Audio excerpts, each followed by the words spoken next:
Hello everyone, मैं cell Rahul Bhattacharya और आज की वीडियो में हम एक नए चैप्टर के साथ स्टार्ट करने वाले हैं। कौन सा चैप्टर है? वो है simple mechanism, kinetics of theory of machines का चैप्टर नंबर 5।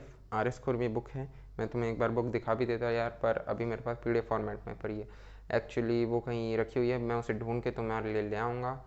ठीक है, घर में ही है, मतलब उसे ढूंढनी पड़ेगी अच्छे से, क्योंकि वो तो 3rd सेमेस्टर में थी और मैं अभी 7th सेमेस्टर में हूँ, तो थोड़ा सा ढूंढना पड़ेगा। तो जितना मुझे रिकॉर्ड है मेरे नोट्स से मैं तुम्हें बता देता हूँ। चैप्टर नंबर 4 या 5 होगा अप्रॉक्सीमेटली। और सबसे मेन बात है, नया चैप्टर स्टार्ट करने वाले हैं, ये सबसे अच्छी बात है, सिंपल मैकेनिज्म। तो अब हम कोर मैकेनिकल इंजीनियरिंग में घुस गए हैं। ठीक है, सिंपल मैकेनिज्म क्या होते हैं ये सारा कुछ आपको मैं डिटेल में अभी बताता हूँ। Okay, so let's start. Theory of machines, नया नया लिखने में मज़ा भी आएगा। सिंपल मैकेनिज्म,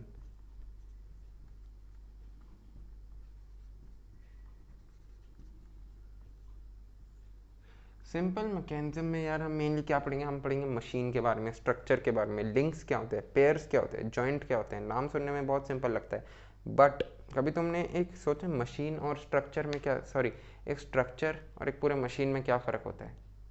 स्ट्रक्चर में क्या, देखो मैं तुम्हें बताऊँ अभी क्या क्या तुम्हें अभी पढ़ना है। स्ट्रक्चर क्या होता है, ठीक है। मशीन क्या होता है,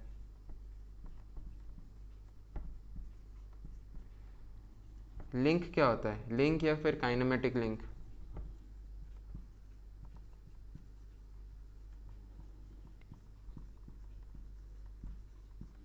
पेयर क्या होता है,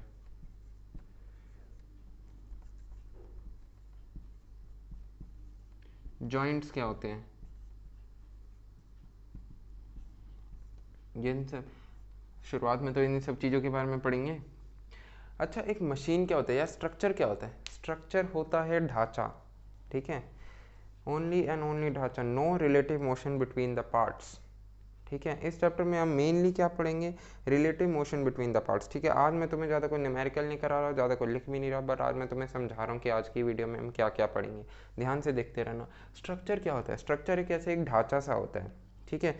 मान लो ये कोई गाड़ी है, अगर मैंने सिर्फ इसका चैसी बनाया है, ठीक है, only and only chassis, chassis मतलब स्ट्रक्चर होता है एक तरह से, ठीक है। तो इसमें कोई रिलेटिव मोशन नहीं है, ये खाली ऐसे बस शो पीस है, ये दिखाने के लिए रखा हुआ है। बट एज सुन एज मैं इसमें इंटरनल कंबशन इंजन फिट कर रहा हूँ, पूरा अंदर का सिस्टम फिट कर रहा हूँ, इंजन, टर्बोचार्जर, सब कुछ, ठीक है, बैटरी सब कुछ लगा के रेडी है, ये फ्यूल इंजेक्शन सिस्टम, तो ये एक मशीन बन गया। What is a machine? A machine is a device in which there is relative motion between the parts, बस। ठीक है, इसमें स्ट्रक्चर क्या होता है? एक ढांचा होता है खाली का, जैसे ही उसमें तुम जैसे ही उसमें तुम इक्विपमेंट्स डाल देते हो तो उसमें रिलेटिव मोशन होता लगता है, तो रिलेटिव मोशन जैसे होने लगता है तो वो मशीन बन जाती है। ठीक है, मशीन क्या होता है हमारा? Relative motion between the parts of a system is known as machine.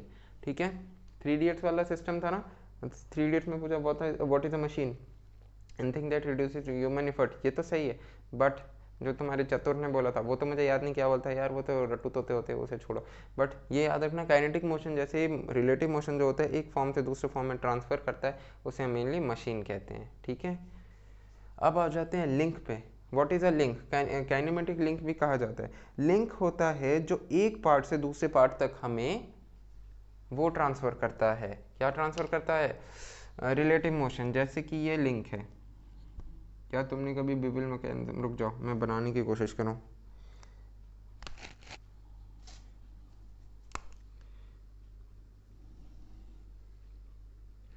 कैसे बनता था वो? हाँ, ये कैसे गोला सा होता था। हाँ हाँ हाँ, ठीक है, ये एक सर्कल है, ये ऐसे था, ये ऐसे था, और ये ऐसे था, ऐसे ही था कुछ, है ना। और ये पिस्टन था, और ये मेरा सिलेंडर ऐसे गैसकेट कुछ था, इसमें ऐसे था, और फिर ऐसे था ना, तो इसे हम घुमाते थे तो ये अंदर बाहर जाता था इसे। हाँ, ये जो सेंटर था ना, ये सर्कल था हमारा, ठीक है, ध्यान से देखो,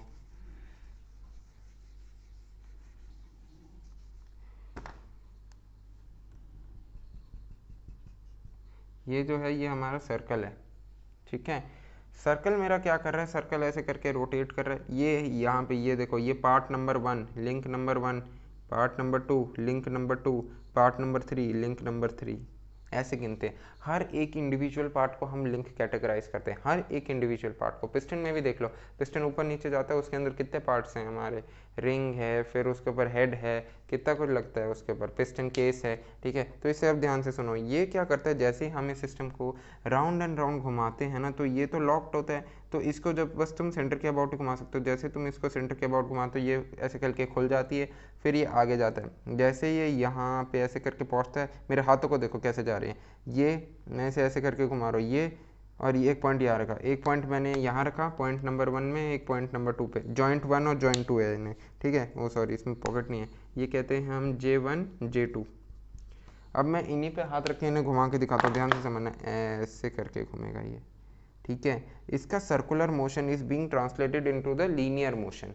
what is being translated? Circular motion into में लीनियर मोशन ट्रांसलेट हो रहा है, सर्कुलर मोशन, लीनियर मोशन। तो जिसकी वजह से ये घूमता है यार। पिस्टन में भी सेम ही होता है, पिस्टन का डायग्राम बनाया है। पिस्टन क्या करता है, नीचे कैमशाफ्ट पे रोटेटरी मोशन मारता है और ऊपर ऊपर नीचे करता रहता है इंजन गैसकेट में, जिसकी वजह से ये हमारा पूरा इंटरनल कंबशन इंजन चलता है, ठीक है। तो ये आगे पीछे जाता है, ये सर्कुलर मोशन में घूमता है, ठीक है। तो इन जो इंडिविजुअल पार्ट्स होते हैं इन्हें लिंक कहा जाता है। पेयर्स क्या होता है यार, पेयर तो तुम्हें पता ही होगा, दो, ये एक पेयर है, ये दोनों हैं एक पेयर, ये दोनों हैं एक पेयर, ठीक है। एक पेयर, दो पेयर, तो इस पूरे सिस्टम में हमारे कितने हैं, दो पेयर बन रहे हैं जो आपस में इंटरेक्ट कर रहे हैं, उन्हें हम पेयर कहते हैं। जॉइंट्स क्या होते हैं, जो दो सिस्टम होते हैं उन्हें हम जॉइंट कहते हैं। क्या होते हैं जॉइंट, जो दो सिस्टम लगे होते हैं, ठीक है। ये एक कंप्लीट जॉइंट है, जॉइंट नंबर 1, ओ यार क्या कर रहा है, हाँ ये जॉइंट नंबर 1 है, ये जॉइंट नंबर 2 है। जो दो पेयर एक साथ जुड़े हुए होते हैं, ठीक है, एक इससे फास्टन बाय अ नट और यानी फुलक्रम और पुली, उसे हम क्या कहते हैं, जॉइंट कहते हैं, ठीक है। तो ये सारी चीज़ें यार तुम्हें ना पता होनी चाहिए। अगर तुमने वो रेसिप्रोकेटिंग स्टीम इंजन का सिस्टम देखा होगा, वो भी ऐसा ही होता है, कुछ ना कुछ सेम तरह सा। उसमें भी एक फ्लाई व्हील पुली ऐसे करके लगा हुआ होता है, जिसमें हमें देखना पड़ता है कि कैसे कैसे क्या काम करते हैं। तो आज के लेक्चर में यार मुझे इतना ही बताना था कि क्या क्या कैसे कैसे काम करता है, तो आई होप आपको ये समझ आया होगा। अच्छा हाँ, एक चीज़ मैं बताना भूल गया, रेजिस्टेंट बॉडी क्या होता है। रेजिस्टेंट बॉडी एक ऐसी बॉडी होती है जो अपना मोशन ही ट्रांसफर नहीं करती, सिर्फ उसी के अंदर वो मोशन रहता है, उसी बॉडी के अंदर मोशन रेजिस्टेंट रहता है, वो किसी और को अपना मोशन ट्रांसफ़र नहीं करती, ठीक है। इसके बारे में हम थोड़ा सा आगे अगली वीडियो में पढ़ेंगे। तो आई होप अभी तक के लिए आपको ये क्लियर हो गया होगा कि आगे हम क्या क्या पढ़ने वाले हैं, नया चैप्टर चालू हो चुका है, ठीक है। तो तब तक के लिए thank you and like share and subscribe. Okay, अगर आपको ये वीडियो यूज़फुल लगी तो दूसरों को भी शेयर करना। Thank you so much.